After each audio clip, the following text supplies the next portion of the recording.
Assalamualaikum warahmatullahi wabarakatuh. Perkenalkan, nama saya Alia Nabila Tusana dari kelas 11 MIPA 4. Di sini saya akan menjelaskan materi tentang sepak bola. Yang pertama, pengertian sepak bola. Pengertian sepak bola merujuk pada permainan yang dilakukan oleh dua tim berbeda dengan komposisi pemain yang berada di lapangan sebanyak 11 orang, di mana masing-masing tim berupaya untuk menang dan mencetak gol ke gawang lawan sebanyak-banyaknya. Dalam pengertian sepak bola, kemudian permainan ini melibatkan pergerakan unsur fisik, mental, motorik kasar, dan motorik halus, serta dibangun dengan kekuatan tim yang solid. Pergerakan semua unsur tersebut dilakukan untuk menjaga pergerakan bola tetap dinamis dan melewati garis gawang. Adapun bola yang digunakan dalam permainan berbentuk oval, di mana setiap pergerakannya dilakukan setiap pemain menggunakan kaki dan hanya penjaga gawang atau kiper yang bisa menyentuh bola menggunakan tangan. 2. Sejarah permainan sepak bola. Kehadiran permainan sepak bola terjadi di Cina sekitar abad ketiga dan 2 sebelum Masehi dengan nama permainan cuju, di mana cuju dimainkan dengan bentuk bola bundar di atas bidang tanah persegi. Banyak negara-negara yang mengklaim bahwa kehadiran sepak bola diawali dari mereka sendiri seperti Yunani kuno dan Roma. Namun, cerita yang banyak diakui permainan sepak bola populer pada abad ke-12, di mana pada abad ini sepak bola dimainkan di padang rumput dan jalanan Inggris. Seiring berjalannya waktu, kemudian bermunculan klub sepak bola. Akan tetapi, kehadiran klub sepak bola yang diyakini ada sejak abad ke-15 tersebut terorganisir dengan baik dan tanpa status resmi. Oleh karena itu, cukup sulit untuk menentukan klub sepak bola yang pertama hadir di muka bumi ini. Beberapa sejarawan Inggris mempercayai bahwa terdapat klub profesional yang dibentuk di Inggris pada tahun 1862 dengan nama klub Inggris Notts County. Setahun kemudian, sepak bola modern lahir pada tahun 1863 ketika Asosiasi Sepak Bola Inggris didirikan. Sejak setelah itu, pada tahun 1883 dilangsungkan turnamen internasional pertama yang melibatkan 4 negara, yaitu Inggris, Irlandia, Skotlandia, dan Wales. Meskipun sepak bola menjadi fenomena yang dianggrungi dari Inggris, perlahan menyebar ke negara-negara Eropa lainnya. Pertandingan pertama pada tahun 1864 yang berlangsung di luar Eropa yaitu Argentina.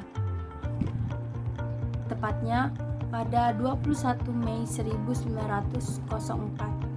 Federation International Football Association atau FIFA didirikan, yang ditandatangani oleh 7 negara yaitu Prancis, Belgia, Denmark, Belanda, Spanyol, Swedia, dan Swiss.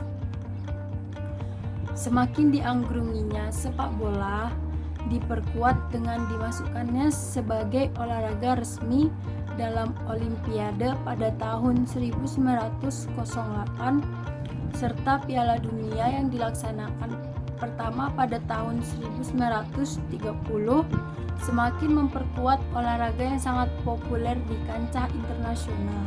Dan pada tahun 1996 sepak bola wanita ditambahkan untuk pertama kalinya. Itu ada peraturan yang ada pada sepak bola. Setelah kita membicarakan tentang pengertian sepak bola, maka kita juga perlu membicarakan soal bentuk peraturan dalam permainan ini, di mana aturan ini disebut sebagai law of the game, yang menurut mereka berlaku untuk semua pertandingan, baik tingkat internasional maupun pertandingan antar anak-anak kecil di desa terpencil. Menurut mereka bahwa hukum harus berlaku sama di setiap pertandingan di konfederasi, negara, kota, dan desa di seluruh dunia. Karena dengan aturan yang diberikan dalam pertandingan adalah kekuatan besar yang harus dipertahankan demi kebaikan. Dalam dokumen Law of the Game, mereka memiliki filosofi dan spirit of the law di mana pertandingan terbaik adalah pertandingan di mana wasit jarang dibutuhkan karena permainan penuh dengan rasa hormat satu sama lain. Pedoman ini adalah satu-satunya hukum sepak bola yang dianut oleh Badan Olahraga FIFA. Dalam aturan tersebut terdapat 17 pasal yang berlaku untuk pertandingan, di mana aturan-aturan yang berkaitan dengan jumlah pemain yang harus dimiliki suatu tim, durasi pertandingan, ukuran lapangan dan bola, jenis dan sifat pelanggaran yang dapat diadili wasit, dan banyak aturan lain berkaitan dengan prinsip sepak bola. Selama pertandingan, tugas wasit yaitu menafsir dan menegakkan prinsip dalam permainan. Akan tetapi secara umum dalam pertandingan sepak bola memiliki tujuan untuk mencetak sebanyak-banyaknya gol daripada lawan. Pertama, peraturan tentang gol yang sah. Aturan pertama yang perlu diperhatikan adalah untuk memenangkan pertandingan bola harus masuk ke gawang lawan.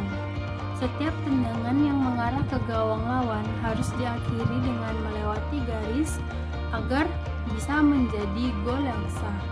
Gol dapat dicetak dengan bagian tubuh manapun selain dari tangan atau lengan hingga ke bahu. Lalu, peraturan tentang waktu permainan.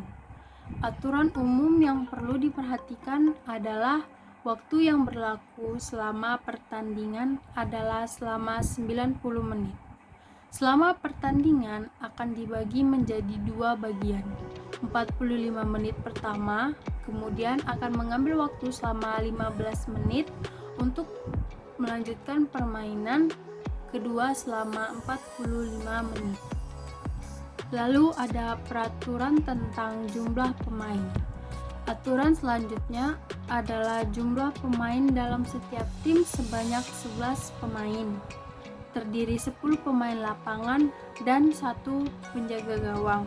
Setiap tim dapat menyediakan hingga 7 pemain pengganti.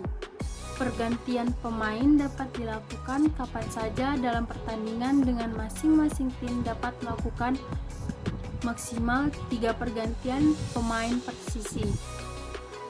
Selain itu, para pemain harus memakai equipment atau peralatan seperti mengenakan sepatu bola, bantalan tulang kering, dan jersey yang serasi.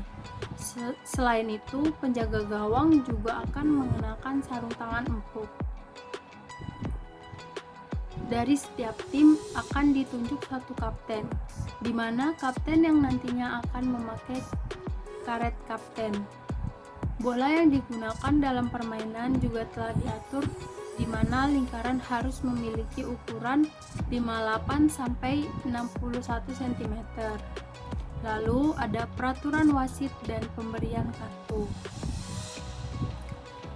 Setiap pertandingan harus menyertakan 1 wasit dan 2 asisten wasit, yaitu hakim garis.